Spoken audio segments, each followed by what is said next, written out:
கருவேப்பிலை போட்டாச்சு. நல்லா வந்துட்டு ஃப்ரை நல்லா ரெட்டிஷான அளவுக்கு வந்துட்டு நல்லா வதக்கிக்கணும்.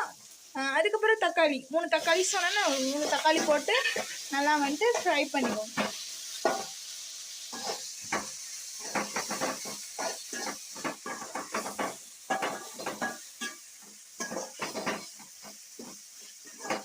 அந்த மசாலா வறுக்கிறப்ப நல்லா வந்துட்டு வாசம் வரணும். ஸோ அந்த அளவுக்கு வந்துட்டு வதக்கணும்.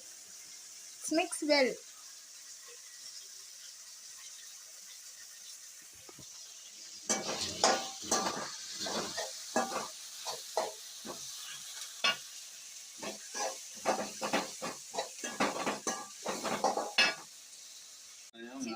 சின்ன வெங்காயம், மிளகு, பூண்டு, சோம்பு போட்டு வந்துட்டு தேங்காய் வந்துட்டு கொஞ்சோண்டு மசாலா வந்துட்டு ரெடி பண்ணியாச்சு. எண்ணெயில போட்டு அதை வதக்கணும். அப்புறம் வெங்காயம் அந்த இதெல்லாம் இருக்குல்ல, இந்த மசாலால போட்டு அதை வதக்கணும்.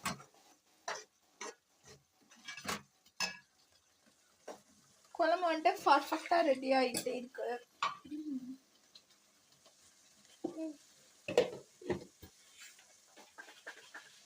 இப்படி கருவாட்டு குழம்பு மனம் அப்படியே வாசம் வருது.